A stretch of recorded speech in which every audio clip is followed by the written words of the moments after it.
ഒഴിവാക്കിയവരിൽ അതൃപ്തി പരസ്യമായി പ്രകടമാക്കിയത് ഒരാൾ മാത്രമാണ്. CPM സംസ്ഥാന സമിതി തെരഞ്ഞെടുപ്പിലെ അതൃപ്തി പരസ്യമാക്കി CPM നേതാവും മുൻ MLA-യുമായ പത്തനംതിട്ടയിൽ നിന്നുള്ള A. പത്മകുമാർ. 52 വർഷത്തെ ബാക്കി പത്രം ചതിയും വഞ്ചനയും അവഹേളനവുമാണെന്നാണ് ഫേസ്ബുക്ക് പോസ്റ്റിൽ കുറിച്ചത്. പാർട്ടി സംസ്ഥാന സമ്മേളനം കഴിഞ്ഞപ്പോൾ നമ്മളൊക്കെ വെളിയിലായി, മറ്റു പലരും അകത്ത്. അതിൻ്റെ ഒരു പ്രയാസമുണ്ട്. പാർട്ടി സംസ്ഥാന കമ്മിറ്റിയിലേക്ക് ഉൾപ്പെടെ ആളുകളെ എടുക്കുമ്പോൾ സംഘടനാ പ്രവർത്തനം നടത്തുന്നവരെ കൂടി പരിഗണിക്കണം. താൻ പാർട്ടിയിൽ സ്ഥാനമാനങ്ങൾ പ്രതീക്ഷിക്കുന്നില്ലെന്നും പത്മകുമാർ റിപ്പോർട്ടറിനോട് പറഞ്ഞു. കേൾക്കാം. കുറെ പ്രയാസങ്ങളുണ്ട്. പാർട്ടിയുടെ ജില്ലാ കമ്മിറ്റി മെമ്പറാണ്. ഇന്ന് സ്റ്റേജ് സമ്മേളനം കഴിഞ്ഞു. നമ്മളൊക്കെ വെളിയിലാണ്, മറ്റു പലരും അകത്താണ്. അതിന്റെ ഒരു പ്രയാസം അത്രയേ ഉള്ളൂ. ഞാനൊന്നും പ്രതീക്ഷിച്ചിട്ടില്ല. പാർട്ടി എങ്ങനെയെങ്കിലും നേരെയായിട്ട് വരണമെന്നല്ല, വേറെ ഒന്നും ആഗ്രഹിക്കുന്നില്ലല്ലോ. എന്റെ കാര്യത്തിൽ എന്താ പ്രശ്നം? ഞാനൊരു ചെറിയ മനുഷ്യനുണ്ട്. പാർട്ടി സ്റ്റേറ്റ് കമ്മിറ്റി ഉൾപ്പെടെയുള്ള ഘടകങ്ങളിലേക്ക് ആൾക്കാരെ എടുക്കുമ്പോൾ വർഗപരിചരണ സംഘടനകളുടെ പ്രവർത്തനം, പാർട്ടി കമ്മിറ്റികളിലെ പങ്കാളിത്തം, ദേശാഭിമാനി പത്രം ഉൾപ്പെടെയുള്ള ചേർക്കല്, ഇങ്ങനെയുള്ള കാര്യങ്ങൾ പരിഗണിക്കേണ്ടതാണ്.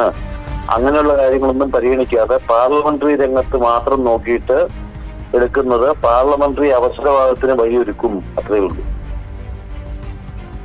വീണ ജോർജ് സംസ്ഥാന കമ്മിറ്റിയിലെ സ്ഥിരം ക്ഷണിതാവായതിന് പിന്നാലെയാണ് പത്തനംതിട്ടയിൽ നിന്നുള്ള പത്മകുമാർ ഇത്തരം ഒരു ഫേസ്ബുക്ക് പോസ്റ്റ് ഇടുന്നതും നമ്മളോട് പ്രതികരിക്കുന്നതും. പിന്നീട് പത്മകുമാർ ഫേസ്ബുക്ക് പോസ്റ്റ് പിൻവലിച്ചു.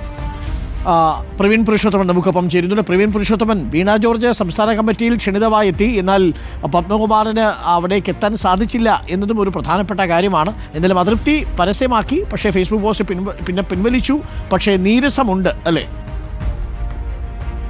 അരുൺ, CPIM സംസ്ഥാന സമിതിയിലേക്ക് തന്നെ പരിഗണിക്കാത്തതിലുള്ള അതൃപ്തിയാണ് ഫേസ്ബുക്ക് കുറിപ്പിലൂടെ മുൻ കോന്നി MLA-യും മുൻ തിരുവിതാംകൂർ ദേവസ്വം ബോർഡ് പ്രസിഡന്റും CPIM പത്തനംതിട്ട ജില്ലാ കമ്മിറ്റി അംഗം കൂടിയായ A. പത്മകുമാർ പ്രകടമാക്കിയത്.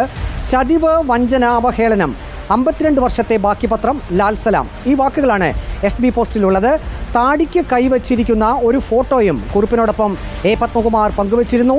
നിലവിൽ ഈ FB post A. Padmakumar delete ചെയ്തിട്ടുണ്ട്. പാർട്ടി പ്രവർത്തനവുമായി നടന്ന നമ്മളൊക്കെ വെളിയിൽ, മറ്റു പലരും അകത്ത് എന്ന് എന്തുകൊണ്ടിങ്ങനെ ഒരു FB പോസ്റ്റ് എന്ന ചോദ്യത്തിന് A. പത്മകുമാർ റിപ്പോർട്ടർ TVയോട് പ്രതികരിച്ചിരുന്നു. താനൊന്നും പ്രതീക്ഷിച്ചല്ല പാർട്ടി പ്രവർത്തനം നടത്തുന്നത്. താൻ ചെറിയൊരു മനുഷ്യനാണ്. CPIM സംസ്ഥാന കമ്മിറ്റിയിലേക്ക് ആളുകളെ എടുക്കുമ്പോൾ സംഘടനാ പ്രവർത്തനം നടത്തുന്നവരെ കൂടുതൽ പരിഗണിക്കണം.